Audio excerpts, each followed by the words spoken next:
Assalamualaikum warahmatullahi wabarakatuh. Innal hamdalillah nahmaduhu wa nasta'inuhu wa nastaghfiruh wa na'udzu billahi min shururi anfusina wa min sayyiati a'malina. Man yahdihillahu fala mudilla lahu wa man yudlil fala hadiya lahu. Wa ashhadu an la ilaha illallah wahdahu la syarika lah wa ashhadu anna Muhammadan abduhu wa rasuluh. Ya ayyuhalladzina amanu taqullaha haqqa tuqatih wa la tamutunna illa wa antum muslimun. Ya ayyuhan nasu taqu rabbakumul ladzi khalaqakum min nafsin wahidah wa khalaqa minha zawjaha wa batha minhuma rijalan katsiran wa nisaa'a wattaqullaha alladzi tasaaluna bihi wal arham innallaha kana 'alaikum raqiba. Ya ayyuhalladzina amanu taqullaha wa qulu qawlan sadida yuslih lakum a'malakum wa yaghfir lakum dhunubakum wa man yuti'illaha wa rasulahu faqad faza fawzan 'azima. Amma ba'd, fa inna asdaqal hadithi kitabullah wa khairal hadi hadyu Muhammadin sallallahu alaihi wasallam wa syarrul umuri muhdatsatuha wa kullu muhdatsatin bid'ah wa kullu bid'atin dhalalah wa kullu dhalalatin finnar. Ma'asyiral muslimin, ikhwani fillah wa akhwati rahimani wa rahimakumullah. Alhamdulillah, segala puji bagi Allah subhanahu wa ta'ala yang telah memberikan kepada kita nikmat-nikmatnya sehingga di pagi hari ini kita dikumpulkan kembali oleh Allah di salah satu rumah dari rumah-rumahnya, di salah satu taman surga dari taman-taman surganya yang ada di dunia, yaitu majelis ilmu. Semoga Allah subhanahu wa ta'ala sebagaimana mengumpulkan kita di tempat ini, semoga kelak kita dikumpulkan di surganya yang ada di akhirat. Innahu waliyu dzalik wal qadiru alaih. Kita melanjutkan kembali pembahasan kitab Akhta Ba'dil Muslimin fi Tauhidillahi Rabbil Alamin, atau kekeliruan-kekeliruan sebagian kaum muslimin dalam masalah tauhid kepada Rabbul Alamin, oleh Fadilatul Syekh Ad-Doktor Abdul Aziz Ar-Rayyis hafizahullah ta'ala.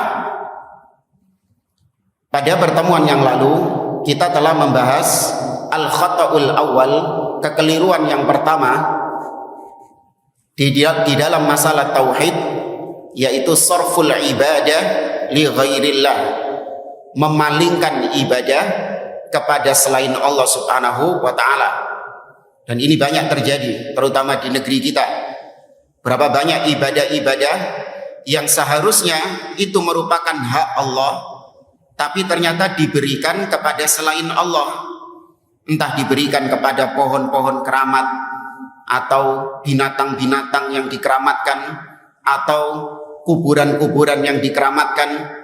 Mereka berdoa di sana, mereka menyembelih sesembelihan, tawaf, nazar, isti'anah, istighatsah, dan yang lainnya.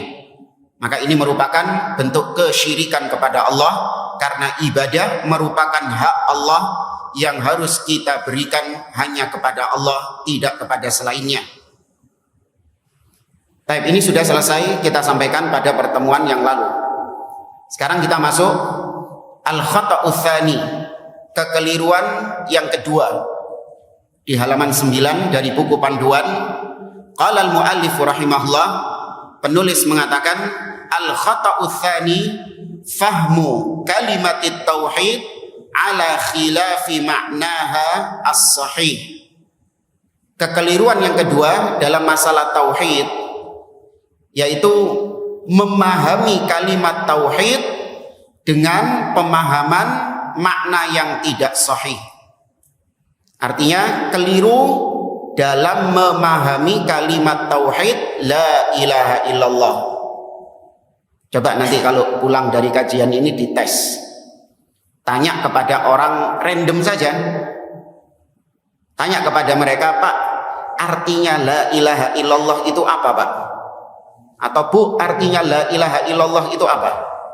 Kira-kira jawabannya apa? Tidak ada Tuhan selain Allah. Ya, maka ini merupakan kekeliruan, kesalahan. Karena tidak ada Tuhan selain Allah itu bukan makna yang sebenarnya dari kalimat la ilaha illallah. Tapi sebelum kita membaca apa yang disampaikan oleh beliau, kita ringkaskan dulu kenapa kita menyalahkan orang-orang yang memahami la ilaha illallah dengan tidak ada Tuhan selain Allah. Sebagian orang mungkin menganggap lebay, ngunut tok kok disalahno. Kan betul tidak ada Tuhan selain Allah. Maka jawabannya tidak. Salah dalam memahami la ilaha illallah atau mengartikan la ilaha illallah dengan tidak ada Tuhan selain Allah, itu bisa menjerumuskan seseorang kepada kesyirikan. Makanya ini bukan masalah yang sepele, kan cuma masalah terjemahan saja, enggak. Ini masalah al-fahm, pemahaman. Yang pertama, kenapa kita salahkan? Karena kata-kata ilah, la ilah, ilah itu maknanya dalam bahasa Arab adalah al-ma'bud atau al-ma'luh, yaitu yang disembah atau yang diibadahi. Jadi bukan cuma sekedar Tuhan saja, tapi dia adalah yang disembah dan diibadahi. Jadi secara bahasa saja sudah salah mengartikan ilah dengan Tuhan atau pencipta. Enggak, karena ilah itu artinya adalah yang disembah, yang diibadahi. Kemudian alasan kedua, orang yang paling paham tentang kalimat la ilaha illallah adalah para anbiya war rusul, para nabi dan rasul. Kenapa demikian? Karena para nabi dan rasul adalah orang-orang yang kepada mereka lah ditugaskan, diperintahkan untuk mendakwahkan la ilaha illallah kepada umat manusia. Ya, semua nabi dan rasul diperintahkan oleh Allah untuk menyeru manusia kepada la ilaha illallah. Allah berfirman dalam surat An-Nahl, "Walaqad ba'atsna fi kulli ummatir rasula an i'budullah wajtanibut taghut." Sungguh kami telah mengutus pada setiap umat seorang rasul. Apa dakwahnya? An i'budullah. Tuh, la ilaha illallah diartikan dengan an i'budullah, sembahlah Allah. Wajtanibut taghut, dan jauhkan diri kalian dari sesembahan-sesembahan lain selain Allah. Berarti la ilaha illallah itu kembalinya kepada tauhid. Apa ya? Uluhiyah, rububiyah atau asma wa sifat? Uluhiyah, urusan sembah menyembah. Ya, bukan urusan meyakini pokoknya pencipta itu hanya Allah, selesai. Enggak, belum. Ya, para nabi dan rasul mereka mengartikan la ilaha illallah dengan tidak ada sesembahan yang hak kecuali Allah. La ma'buda bihaqqin illallah. Tidak ada sesembahan yang hak, yang benar kecuali Allah Subhanahu wa taala. Kalau Anda lihat juga dalam surat Al-A'raf, Allah menyebutkan dakwah sebagian para nabi. Dimulai dari Nabi Nuh alaihi salam. Laqad arsalna Nuhan ila qaumihi faqala ya qaumi i'budullah ma lakum min ilahin ghairuh. Sungguh kami telah mengutus Nuh kepada kaumnya. Nabi Nuh mengatakan kepada kaumnya, wahai kaumku, sembahlah Allah. Sungguh kalian gak punya sesembahan lain kecuali Allah Subhanahu wa taala. Ini la ilaha illallah. Kemudian beberapa ayat setelahnya Allah menyebutkan Nabi Hud. Sama. Wa ila adin akhahum hudan qala ya qaumi ibudullah ma lakum min ilahin ghairuh. Dan kepada kaum Ad diutus kepada mereka saudara mereka yaitu Hud alaihi salam. Apa dakwahnya Nabi Hud? Sama, la ilaha illallah. Tapi apa artinya la ilaha illallah? Ya qaumi ibudullah, wahai kaumku sembahlah Allah, ibadahilah Allah, kalian gak memiliki sesembahan lain selain Allah. Beberapa ayat setelahnya Allah sebutkan Nabi Saleh diutus kepada kaum apa Nabi Saleh? Thamud. Wa ila thamuda akhahum salihan qala ya qaumi ibudullah ma lakum min ilahin ghairu. Sama. Kemudian Nabi Syuaib. Wa ila madyan akhahum syuaiba qala ya qaumi ibudullah ma lakum min ilahin ghairu. Ini para nabi dan rasul semua dakwahnya la ilaha illallah, dan mereka sepakat mengartikan la ilaha illallah dengan tidak ada sesembahan yang hak kecuali Allah. Ibadah itu hanya untuk Allah. Sesembahan yang benar itu hanya Allah. Ini alasan kedua. Alasan yang ketiga, orang-orang Arab jahiliyah, yakni Abu Jahal CS, mereka ini adalah orang-orang yang paham bahasa Arab atau tidak? Paham, ngarane wong Arab kok. Tapi agak mesti ya. Banyak orang Arab sekarang casingnya tok Arab, ya, tapi nggak bisa bahasa Arab. Ya. Tapi orang-orang Arab jahiliyah itu mereka adalah para sastrawan, mereka ahli bahasa. Makanya Al-Quran datang dengan bahasa yang tinggi untuk menantang mereka mendatangkan Al-Quran yang semisal. Jadi mereka ini orang-orang yang paham bahasa Arab. Nah, orang-orang musyrikin Quraisy, orang-orang Arab jahiliyah, ketika mereka diseru, diajak oleh Nabi Muhammad SAW untuk mengucapkan la ilaha illallah, mereka paham bahwa la ilaha illallah itu maknanya adalah tidak ada sesembahan yang hak kecuali Allah. Paham mereka, bukan tidak ada Tuhan selain Allah. Ya, Allah mengatakan innahum kanu idza qila lahum la ilaha illallah yastakbirun. Sesungguhnya mereka, yakni orang-orang Arab jahiliyah, apabila diseru untuk mengucapkan la ilaha illallah, mereka enggan. Wa yaqulun, ini seraya mengatakan a inna latariku alihatina li syairin majnun. Apakah kita ini disuruh meninggalkan berhala-berhala kami demi belani penyair yang gila itu? Siapa maksudnya? Rasulullah SAW. Lihat, mereka paham. Ketika Nabi mengajak mereka, ya ma'syara Quraisy, qulu la ilaha illallah. Wahai orang-orang Quraisy, ucapkan la ilaha illallah. Seandainya mereka tahu la ilaha illallah ini artinya tidak ada Tuhan selain Allah, maka mereka akan dengan mudah mengucapkannya. Karena mereka ini orang-orang Quraisy, bagaimana nanti kita sampaikan, secara asal mereka meyakini enggak Allah itu Tuhan? Mereka meyakini Allah itu Tuhan. Maka seandainya la ilaha illallah itu artinya tidak ada Tuhan selain Allah, maka gak bakal gegeran, ya gak bakal terjadi pertentangan antara Nabi dengan kaumnya.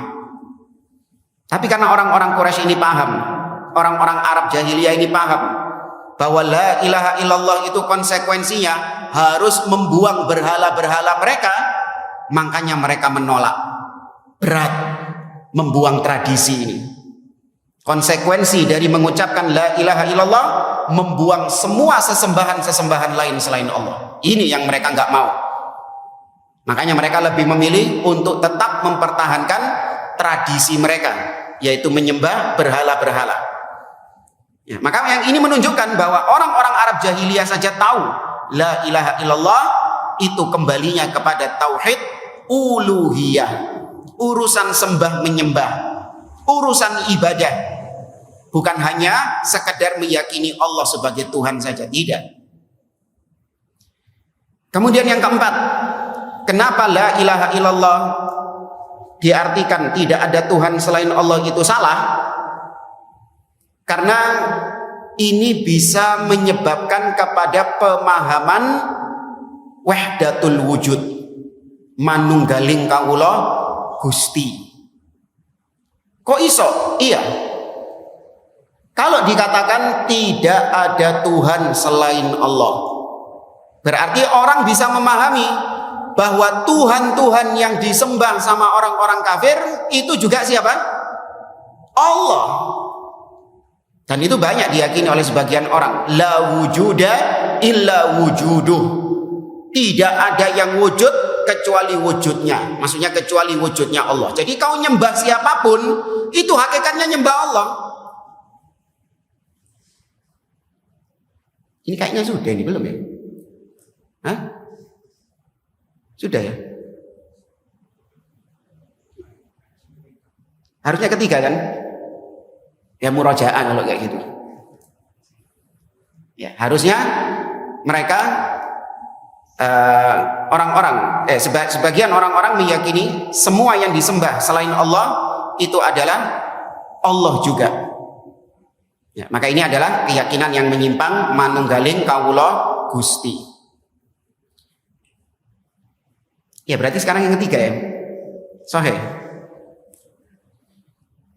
Ini kemarin coretan Nana kok kedua ini. Hah?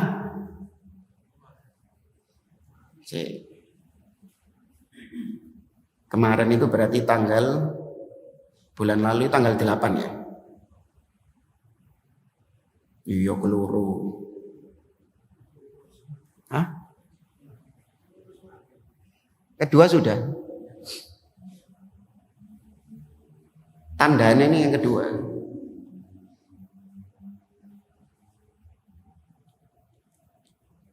Berarti kedua apa ketiga?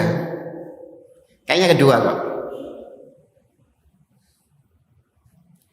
Tapi ala kulli hal,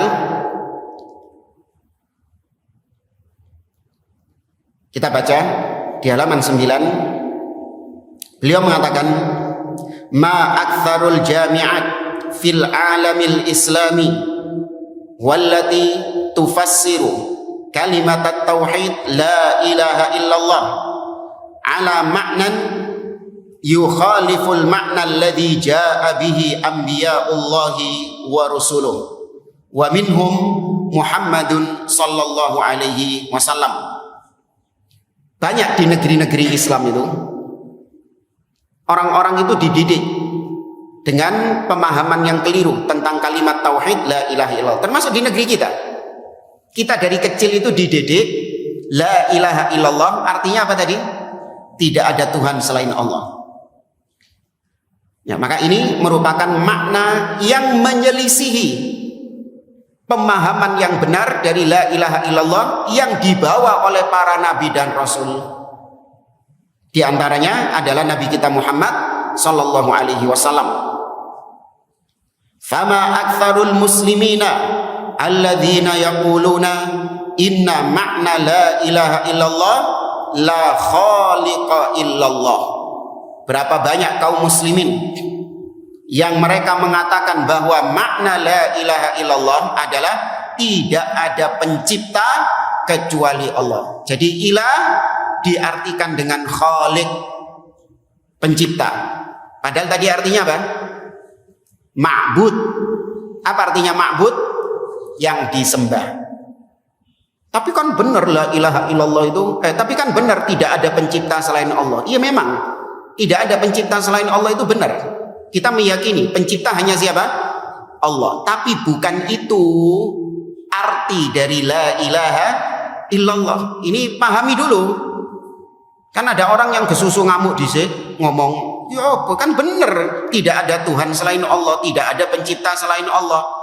Ya kalau cuman kalimat itu tak benar. Ini tauhid rububiyah ini.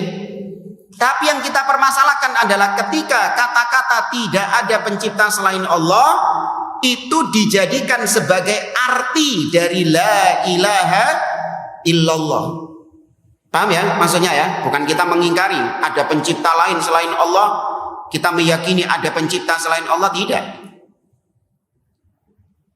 Atau wala qadira 'alal ikhtira' illallah. Tidak ada yang mampu untuk menciptakan kecuali Allah. Ini yang terakhir ini adalah kalimat khasnya orang-orang Asy'ariyah. Orang-orang Asy'ariyah mereka mengartikan la ilaha illallah dengan kalimat ini. La qadira 'alal ikhtira' illallah. Tidak ada yang mampu menciptakan kecuali Allah. Ya podo ae. Dikembalikan kepada tauhid apa? Rububiyah.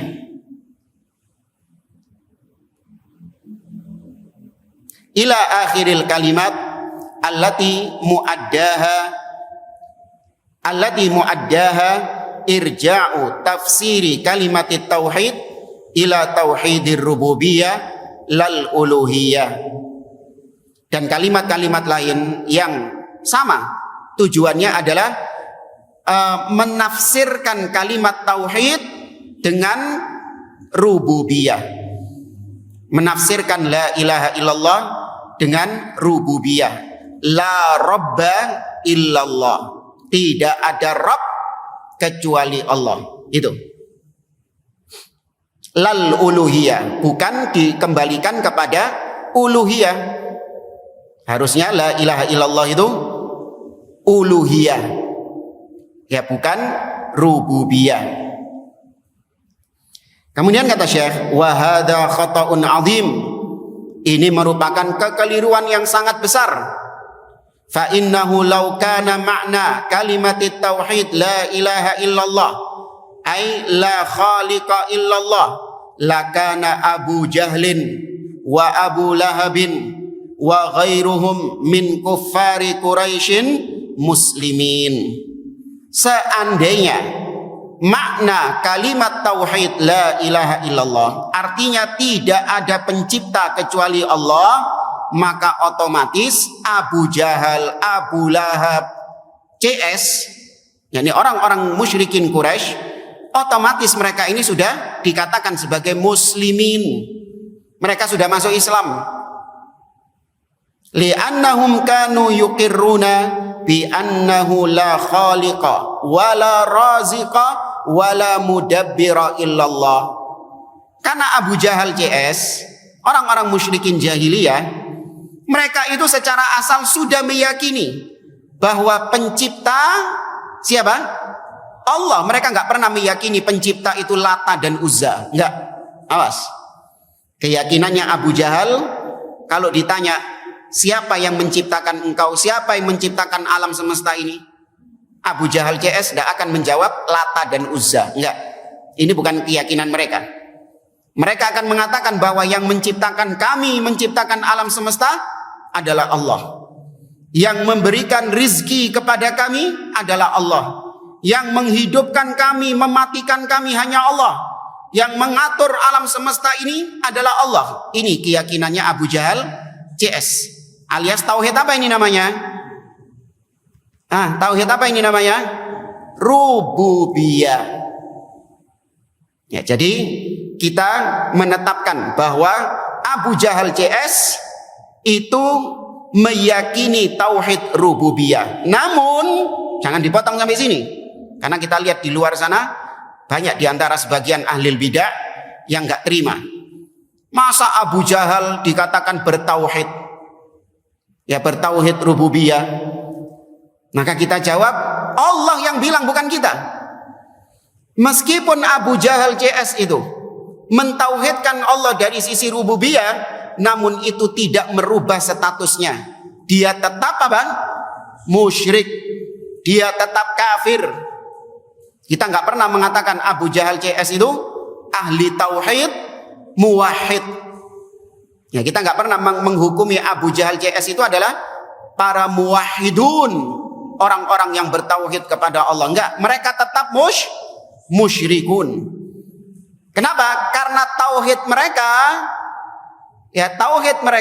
itu tidak sempurna alias batal tauhid mereka. Sekedar meyakini Allah sebagai pencipta, tapi dalam urusan sembah menyembah mereka beribadah kepada selain Allah. Ada manfaatnya nggak tauhid rububiyah tadi? Nggak ada manfaatnya. Makanya status mereka masih tetap musyrik. Ya, maka ada sebagian ahli bidah yang nggak terima. Masa Abu Jahal CS dikatakan bertauhid, sedangkan kita yang umat Islam malah dikatakan berbuat syirik. Ya, maka kita jawab, Allah yang mengatakan demikian. Ya, kalian dibilang syirik, itu adalah perbuatan kalian yang memang syirik. Adapun memvonis individunya, maka kita tidak gegabah dalam memvonisnya. Kita hanya mengatakan secara perilaku, perbuatan kalian itu adalah kesyirikan kepada Allah. Adapun fulan, fulan dan fulan, maka kita tidak gegabah dalam memvonis seseorang kafir, seseorang musyrik keluar dari Islam. Sampai terpenuhi syarat-syaratnya dan sampai dihilangkan penghalang-penghalangnya, ditegakkan hujjahnya, baru kemudian divonis kafir atau murtad keluar dari Islam. Ya. Adapun secara perilaku, maka kita bebas mengatakan siapapun yang memang berbuat syirik, kita katakan syirik. Ya, perbuatan orang-orang yang beribadah kepada pohon keramat, berdoa kepada kuburan keramat, yang menyembelih kepada Nyi Roro Kidul, dipersembahkan kepada Nyi Roro Kidul, ini semua perbuatan apa jemaah? Syirik. Ya, kita sampaikan apa adanya. Adapun pelakunya Pak Fulan, Bu Fulana, apakah langsung otomatis divonis kafir? Tidak. Ya. Ada iqamatul hujjah, ada harus terpenuhi syarat-syaratnya dan dihilangkan penghalang-penghalangnya. Ini ahlu sunnah pertengahan. Allah subhanahu wa ta'ala berfirman di dalam, sini nggak disebutkan ya, suratnya.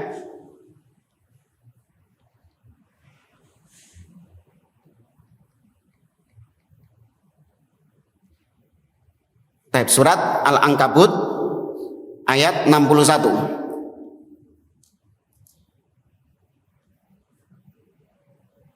Ya, surat Al-Ankabut ayat 61. Allah Ta'ala mengatakan, wala in sa'altahum man khalaqas samawati wal arda la yaqulunna Allah. Allah sendiri yang menjawab. Seandainya kau bertanya kepada mereka, yakni kepada Abu Jahal CS, siapa yang menciptakan mereka, maka mereka akan menjawab Allah. Ya, mereka pasti akan menjawab Allah subhanahu wa ta'ala. Kemudian juga waqala, ini dalam surat Yunus ayat 30 sekian kalau tidak salah. Qul, katakan wahai Muhammad, may yarzuqukum minas sama'i wal ard amman yamlikus sam'a wal absar wa may yukhrijul hayya minal mayyit wa yukhrijul mayyita minal hayy wa may yudabbirul amra fasayaquluna Allah faqul afala tattaqun. Katakan wahai Muhammad, artinya tanyakan kepada mereka, Abu Jahal CS ini. Pertanyaan pertama, siapa yang memberi kalian rizki dari langit dan bumi? Siapa yang memiliki pendengaran dan penglihatan? Yang ketiga, siapa yang mengeluarkan yang hidup dari yang mati dan yang mati dari yang hidup? Dan pertanyaan keempat, siapa yang mengatur semua urusan? 4 pertanyaan ini kalau ditanyakan kepada Abu Jahal CS, Allah sendiri yang menjawab. Takonono, pasti mereka akan menjawab siapa? Allah. Mereka nggak menjawab Lata dan Uzza. Kalau mereka sudah mengatakan demikian, katakan lagi kepada mereka, wahai Muhammad, afala tattaqun. Lantas kenapa kalian nggak beriman, bertakwa kepada Allah? Kenapa kalian nggak mencukupkan ibadah hanya kepada Allah? Kenapa kalian persembahkan ibadah kalian kepada Lata, kepada Uzza, kepada Manat, kepada Hubal? Padahal kalian meyakini Lata dan Uzza itu bukanlah pencipta kalian. Lata dan Uzza itu bukanlah pemberi rizki kalian. Lata dan Uzza itu bukan yang menciptakan kalian. bukan yang mengatur alam semesta ini. Kalian meyakini Allah yang melakukan itu semua, tapi kenapa kalian persembahkan ibadah kepada selain Allah? Falau kana makna la ilaha illallah ay la khaliqa illallah lakana awwalu man yu'minu biha lakana awwala man yu'minu biha Abu Jahlin wa Abu Lahabin. Seandainya makna la ilaha illallah itu adalah tidak ada Tuhan pencipta selain Allah, ya tidak ada Tuhan kecuali Allah, maka pasti yang pertama kali beriman adalah Abu Jahal atau Abu Lahab. Walamma qalu, namun ketika mereka mengatakan, ya sebagaimana yang Allah sebutkan, aja'alal alihata ilaha wahida inna hadza la syai'un ujab. Jadi Abu Jahal CS ketika diajak untuk mengucapkan la ilaha illallah, langsung mereka itu paham. Jadi Nabi ketika mengajak, wahai Abu Jahal CS, wahai orang-orang Quraisy, ngomong la ilaha illallah. Gampang kan? Kita ini di kota Mekah gegeran terus. Gampang biar gak gegeran, ucapkan la ilaha illallah. Seandainya la ilaha illallah ini artinya tidak ada Tuhan pencipta selain Allah, gelem gak mereka? Mau. Ya wis, timbangi gegeran.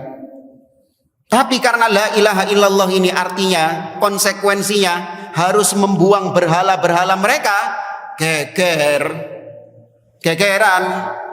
Iya wani geger wis. Kenapa? Karena ini adalah tradisi kita. Ini adalah budaya kita. Ini adalah warisan leluhur kita. Aja'alalu alihata ilahan wahida. Apakah Muhammad ini ingin menjadikan sesembahan-sesembahan yang banyak ini dibuang semua, terus satu tok yang disembah yaitu Allah? Inna hadza la syai'un ajib. Ini adalah sesuatu hal yang aneh. Apa kok aneh? Kenapa kok aneh? Karena kebiasaan mereka nyembah banyak sesembahan. Moro-moro Nabi teko nyuruh nyembah cuman berapa? Satu, antik wong iki. Jadi ini orang aneh ini. Kita dari turun temurun kakek kita, ya buyut kita, semuanya menyembah berhala-berhala ini. Ini datang tahu-tahu nyuruh hanya nyembah satu sesembahan. Persis omongan sebagian orang. Dari dulu kita ini sudah seperti ini tradisinya. Ini datang ini anak-anak bau kencur ini, kemudian mengatakan ini syirik, ini bid'ah, harus begini, tauhid. Ya, dari dulu kita ini Islam ya seperti ini Islamnya. Ya, tahu-tahu datang ini jenggot-jenggot ini. Kalimat sebagian orang demikian. Ya, padahal yang dibawa adalah semurni-murninya ajaran Islam. Ya, Islam yang murni, yang dahulu Nabi SAW diutus dengan Islam ini. Fadalla hadza anna makna la ilaha illallah yarji'u ila tauhidil ilahiyah. Maka dengan demikian ini menunjukkan bahwa makna la ilaha illallah itu kembalinya kepada tauhid uluhiyah, bukan rububiyah.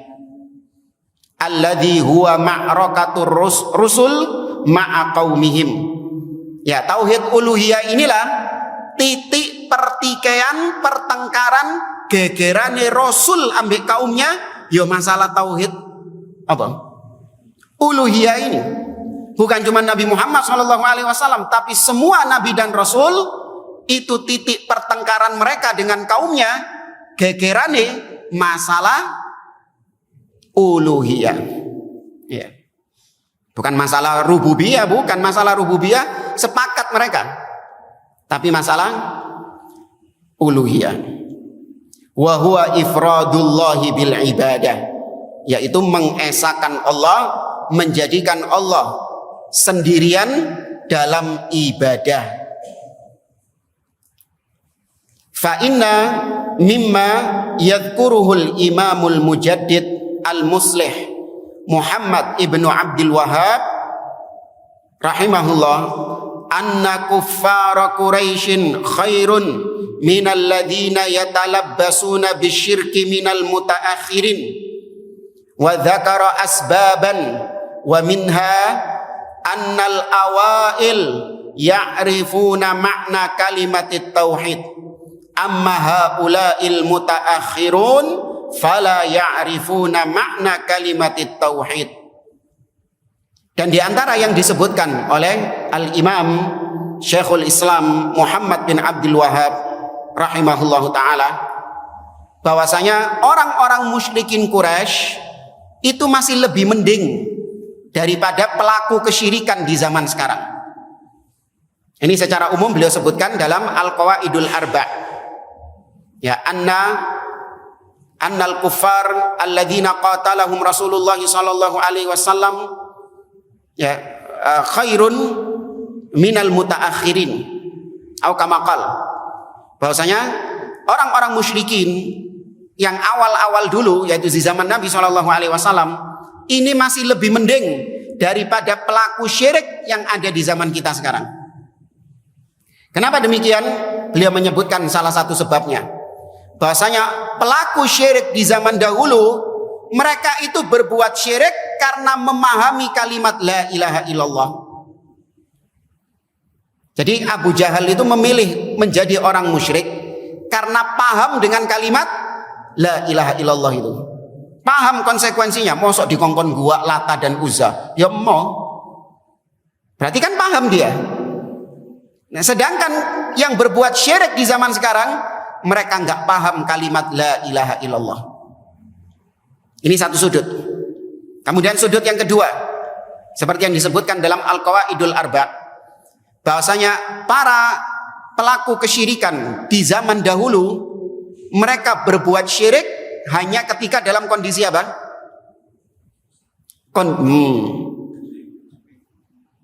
Mereka berbuat syirik hanya dalam kondisi apa? Orang dulu dalam kondisi lapang.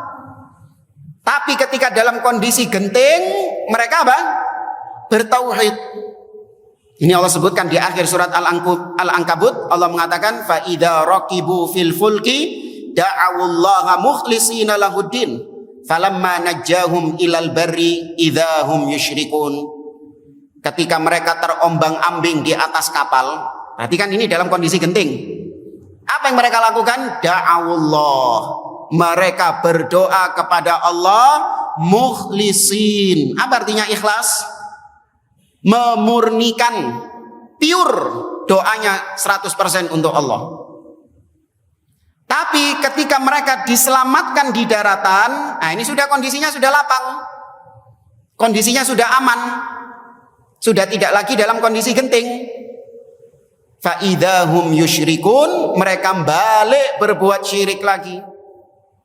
Tapi saya mending ono tauhid sean. Sedangkan orang di zaman sekarang, pelaku syirik di zaman sekarang, syiriknya itu istiqomah. Dikala susah ataupun senang, dikala suka ataupun duka, ditimpa musibah, bencana, bukannya malah kembali kepada Allah Subhanahu wa taala, namun mereka semakin berbuat syirik. Tumbale kurang ini. Ya kan, terjadi tsunami misalnya. Wah iya, ini karena tumbalnya kurang ini. Menyembelih kepada selain Allah Subhanahu wa taala, dipersembahkan kepada ya jin penunggu, atau katanya para leluhur yang menjaga gunung ini, supaya gunung ini tidak lagi meletus, maka dipersembahkan sesembelihan kepada gunung tersebut, kepada penunggu gunung tersebut. Naudzubillah. Jadi kesyirikannya itu istiqomah. Kemudian yang ketiga, kenapa orang-orang yang berbuat syirik di zaman dahulu lebih mending daripada ini zaman sekarang? Orang-orang yang berbuat syirik di zaman dahulu, mereka itu berbuat syirik, beribadah kepada orang-orang atau makhluk-makhluk yang memang statusnya mulia. Seperti misalnya mereka menyembah malaikat. Mulia nggak malaikat ini? Menyembah para nabi dan rasul, ya, atau menyembah orang-orang soleh. Ya, itu yang disembah sama mereka. Jadi mereka itu mengkhususkan kalau mau berbuat syirik, itu mereka pilih person-person yang memang mulia. Tapi kalau di zaman sekarang nggak peduli. Bahkan orang-orang yang nggak jelas sekalipun, bahkan pelaku maksiat dikeramatkan juga sama mereka. Ada di Mesir itu dikeramatkan kuburan seorang yang bernama Ahmad Al-Badawi. Apa keistimewaan Ahmad Al-Badawi? Tidak disebutkan sirahnya, kecuali dia itu dikenal masuk masjid, kemudian kencing di masjid dan keluar lagi. Mati, kuburannya dikeramatkan. Ya, ini bukan orang soleh ini. Ya. Bahkan mungkin berapa tahun yang lalu sempat viral, ada kotoran hewan yang kemudian ditumpuk oleh pasir, kemudian diapakan? Dikeramatkan setelah itu. Naudzubillah. Sampai kotoran dikeramatkan. Nah, orang-orang yang berbuat syirik di zaman dahulu enggak. Mereka mengkhususkan person-person yang memang apa? Mulia. Ngerti ya maksudnya ya? Ya. Tapi itu diantara bentuk parahnya kesyirikan yang terjadi di masa sekarang ini. Makanya seorang harus fokus mendakwai umat kepada tauhid. Karena melihat realita umat yang begitu miris, jatuh di dalam kesyirikan yang sangat parah. Lidha yaqulu ahaduhum la ilaha illallah wa huwa yadhbahu li ghairillah wa yatlubu minhul madad. Makanya saking parahnya, sebagian di antara orang-orang di zaman sekarang mengatakan la ilaha illallah, tapi bersamaan dengan itu mereka menyembelih kepada selain Allah. Mereka minta tolong, isti'anah, istighatsah kepada selain Allah. Tapi mereka masih mengaku bertauhid kepada Allah. Ini karena tadi keyakinan mereka la ilaha illallah itu cukup meyakini bahwa tidak ada pencipta kecuali Allah.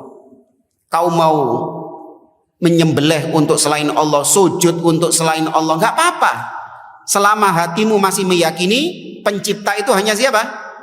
Hanya Allah, maka beres tauhidmu. Meskipun pergi ke dukun, meskipun pakai jimat, selama meyakini Allah itu pencipta, tidak ada pencipta selain Allah, maka tauhidmu beres. Antum jangan mantuk-mantuk, ini sesat. Ya, ini kita bicara yang sesat. Nah, wallahu a'lam.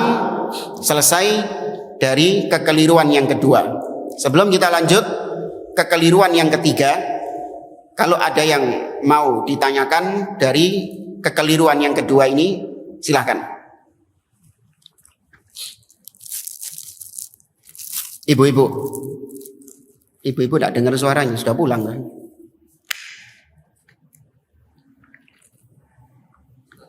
Oh banyak. Ini ada bapak-bapak dulu.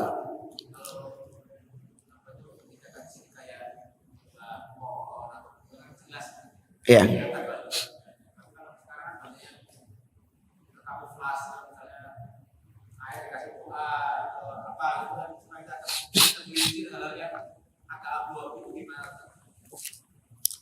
Ya.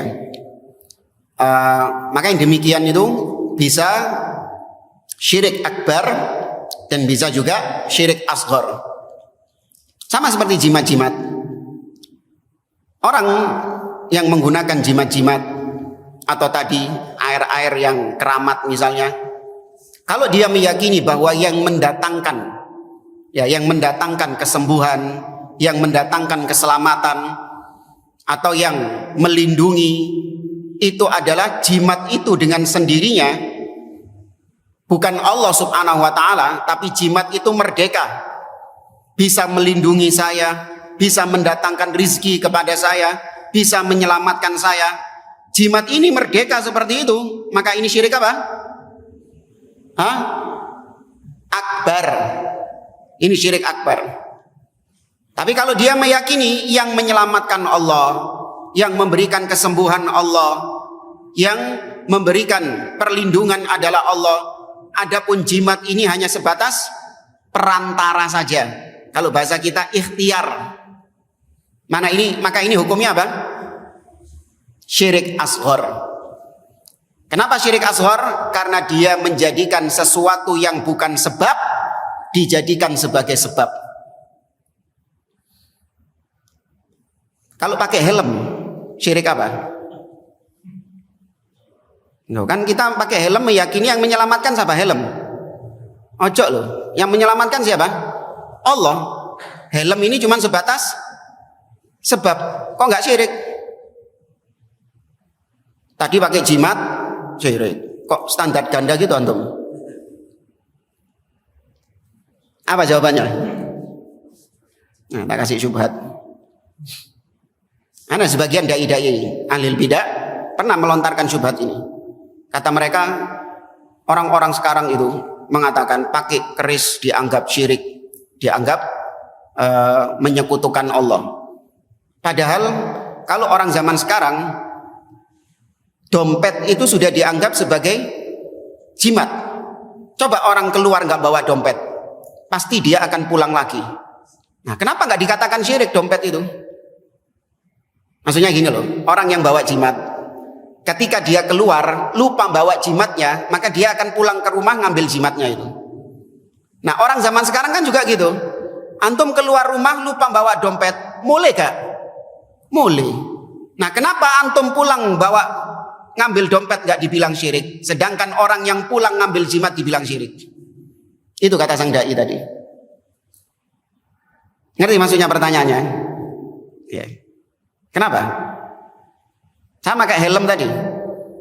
Ada dua orang berkendara, yang satu pakai helm, yang satu pakai jimat. Dua-duanya sama-sama meyakini keselamatan dari Allah.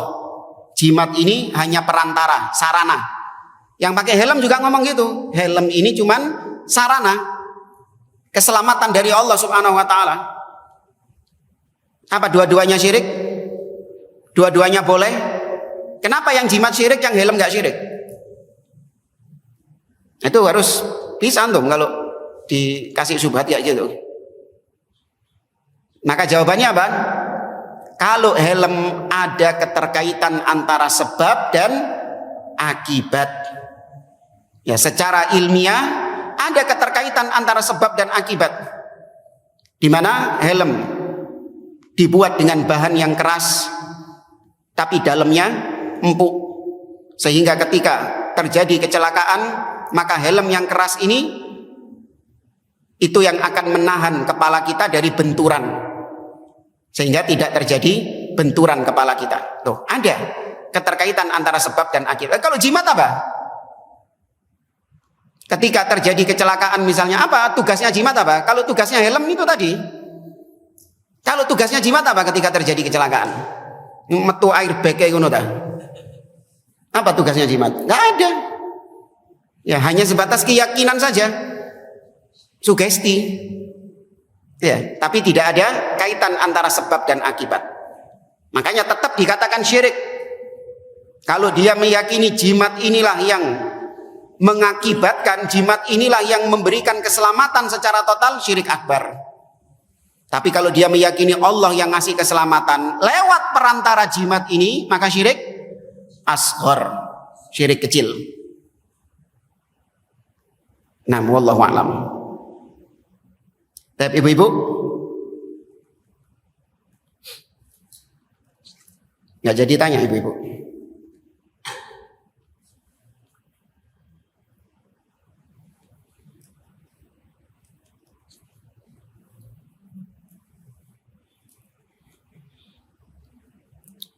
Tapi kalau tidak ada, kita bahas sedikit al-khata'u tsalits, kekeliruan yang ketiga, al-ghulu fis shalihin. Kekeliruan ketiga dalam masalah tauhid adalah ghulu. Oh, bukan leher ya, gulu leher. Ya, ghulu fis shalihin, yaitu ekstrim, berlebih-lebihan. Ya, ghulu artinya mujawazatul had fil madhi au adzam. Ghulu itu artinya melampaui batas, baik dalam urusan memuji atau dalam urusan mencela. Itu sudah dikatakan sebagai ghulu. Berlebih-lebihan kepada orang-orang soleh. Ghulu kepada orang-orang soleh. Baik, kita baca di sini kata Syekh, wa minhum nabiyuna Muhammad sallallahu alaihi wasallam. Di antara orang soleh adalah Nabi kita Muhammad sallallahu alaihi wasallam. Ma aktsarul ghulu fis salihin fi bani Adam. Ya, berapa banyak ghulu, betapa banyaknya ghulu kepada orang-orang soleh yang dilakukan oleh Bani Adam, oleh manusia. Wa yakfika anna awwala syirkin waqa'a huwa bisababil ghuluwi fis salihin. Dan cukuplah engkau kisah tentang kesyirikan pertama kali terjadi di atas muka bumi ini.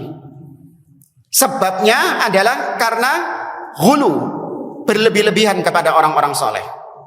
Kesyirikan pertama di muka bumi ini pada zaman siapa? Nabi Nuh alaihi salam. Kama taqaddam fi tafsir Ibni Abbas liqaulihi ta'ala waddan wala suwa'a wala yaghutha wa ya'uqa wa nasra. Ya, dalam surat Nuh ini sudah disebutkan di mukaddimah. Allah Subhanahu wa taala mengatakan wa qalu la tadarunna alihatakum wala tadarunna wadda wala suwa'a wala yaghutha wa ya'uqa wa nasra. Kata kaumnya Nabi Nuh, kalian janganlah meninggalkan sesembahan-sesembahan kalian. Jangan kalian meninggalkan Wad, Suwa, Yaghuth, Ya'uq, Nasr. Ada berapa? Wali 5. Ya, siapa ini? Wali 5, iya. 5 orang ini adalah aulia Allah, mereka adalah wali-wali Allah Subhanahu wa taala. Namun ketika mati mereka dikeramatkan oleh kaumnya. Mereka dikultuskan oleh kaumnya. Sehingga menjadi sesembahan lain selain Allah Subhanahu wa taala. Inilah kesyirikan pertama kali terjadi di atas muka bumi ini. Sebabnya karena apa? Ghulu, berlebih-lebihan kepada orang-orang soleh. Kita wajib menghormati orang soleh, jamaah. Orang soleh itu dimuliakan, dihormati, na'am, betul. Bahkan Nabi SAW menyebutkan dalam sebuah hadits qudsi, Allah Ta'ala berfirman, man adali waliyan faqad adantuhu bil harb. Barang siapa yang memusuhi wali-waliku, maka aku umumkan peperangan atas mereka. Ya, membenci wali-wali Allah, memusuhi wali-wali Allah, maka Allah umumkan perang kepada mereka. Nggak boleh. Di antara konsekuensi al-wala wal bara, cinta dan benci, adalah kita mencintai orang-orang yang soleh, mencintai orang-orang yang taat kepada Allah Subhanahu wa taala. Sebaliknya kita membenci orang-orang yang kufur kepada Allah, bermaksiat kepada Allah. Itu konsekuensi dari al-wala wal bara. Betul, kita wajib memuliakan orang-orang soleh, mencintai mereka. Namun yang nggak boleh apa? Melampaui batas dalam mencintai mereka. Termasuk juga Nabi Muhammad SAW. Nabi melarang dalam sabdanya, la tutruni kama atratin nasara ibna Maryam.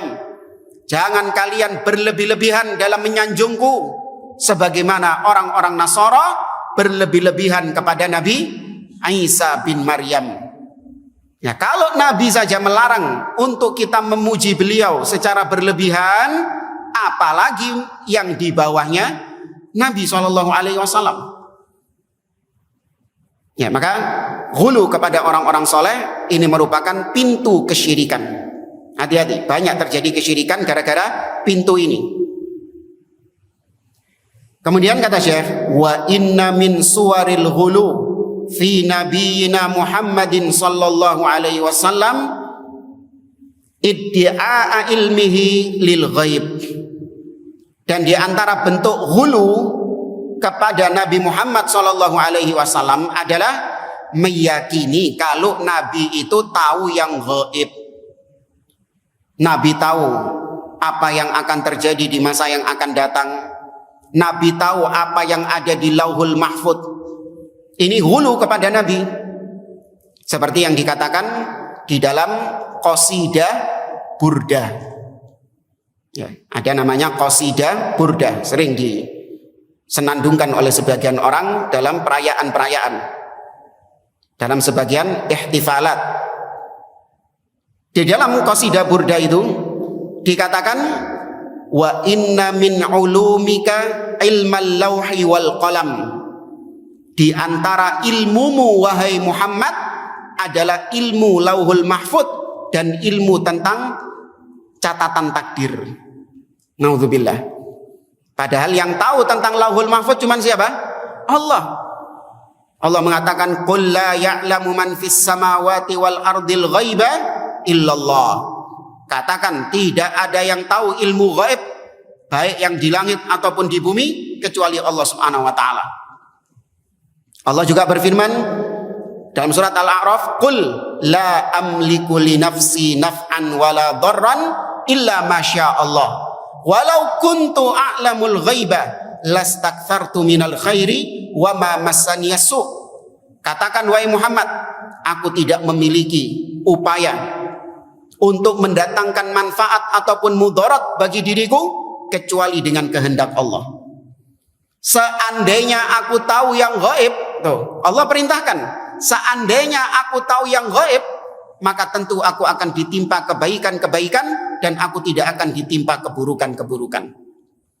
Ya, Nabi SAW ketika berangkat ke Taif untuk berdakwah, seandainya Nabi tahu yang gaib, budal gak Nabi? Apa nanggono? Dibalangi watu. Seandainya Nabi tahu yang gaib, Nabi akan tahu bahwasanya di sana mereka nggak akan beriman. Maka Nabi nggak perlu repot-repot berangkat ke sana. Kemudian ketika kalungnya Aisyah hilang, Nabi perintahkan para sahabat mencari. Seandainya Nabi tahu yang gaib, Nabi langsung menunjuk, ada di mana kalungnya? Di bawahnya unta. Nabi langsung menunjuk itu loh, nangis sore unta itu.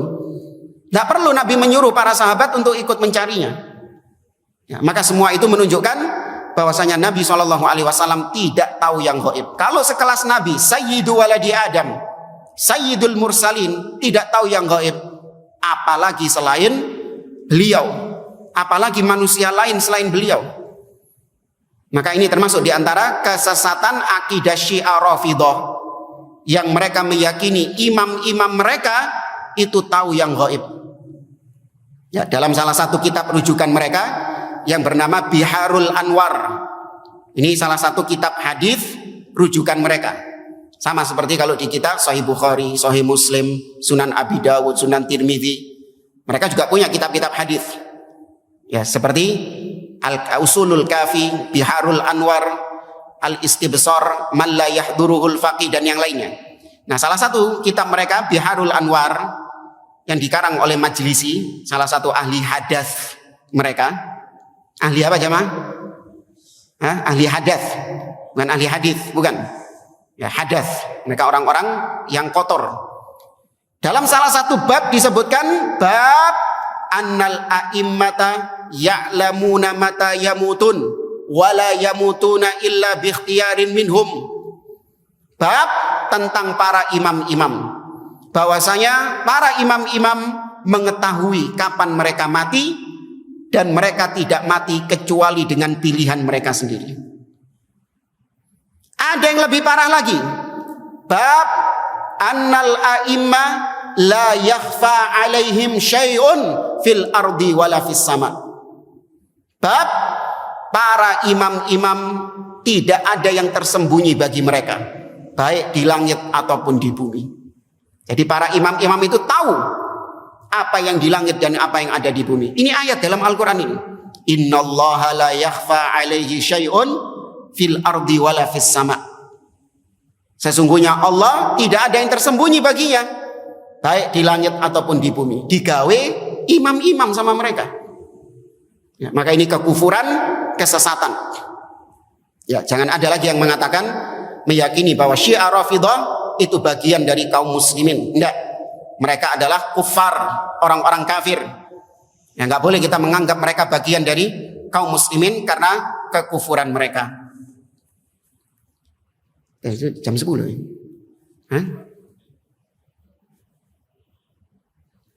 Baik, kita berhenti sampai sini.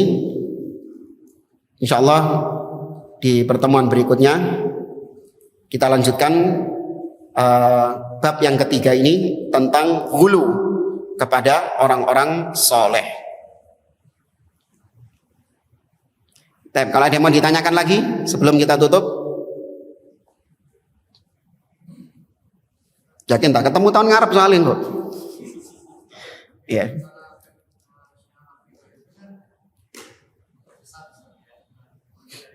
Iya.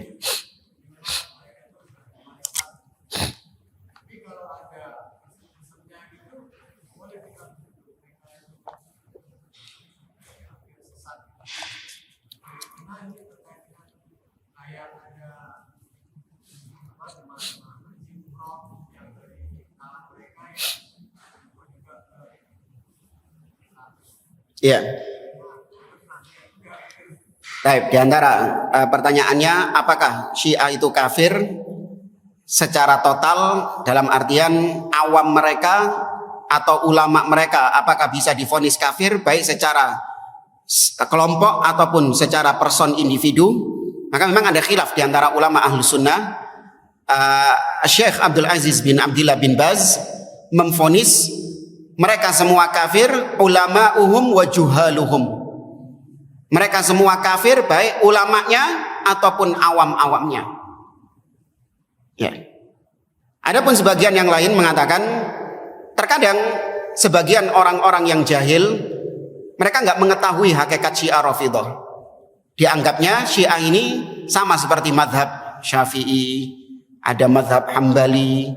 Nah, mereka mempromosikan Syiah ini terkadang Syiah ini sama seperti mazhab-mazhab itu. Namanya mazhab Ja'fari kata mereka. Ya, Syiah ini mazhab Ja'fari. Jadi sama seperti mazhab-mazhab Syafi'i, Hambali gitu. Jadi mereka berkamuflase. Nah, ada sebagian awam muslimin yang tertipu. Dianggapnya Syiah ini hanya perbedaan masalah apa? Fikih. Sama seperti perbedaan fikih Syafi'i dengan fikih Hambali. Maka yang seperti ini tidak dikafirkan karena ketidaktahuannya. Ya, ada yang berpendapat demikian. Wallahu a'lam. Nah, mungkin itu yang dipakai oleh sebagian otoritas di Saudi sehingga mereka mengizinkan orang-orang dari negara Syiah untuk berangkat haji atau berangkat umroh karena tadi sebagian mungkin di antara mereka ada yang masih hanya awam ikut-ikutan saja.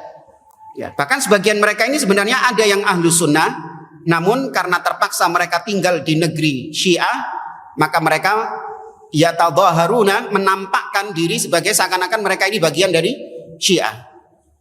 Ya. Karena tadi ikrah, mereka dipaksa karena keterpaksaan. Wallahu a'lam. Yang lain? Baik, kalau tidak ada kita akhiri. Subhanakallahumma wa bihamdik asyhadu an la ilaha illa anta astaghfiruka wa atubu ilaik. Assalamualaikum warahmatullahi wabarakatuh.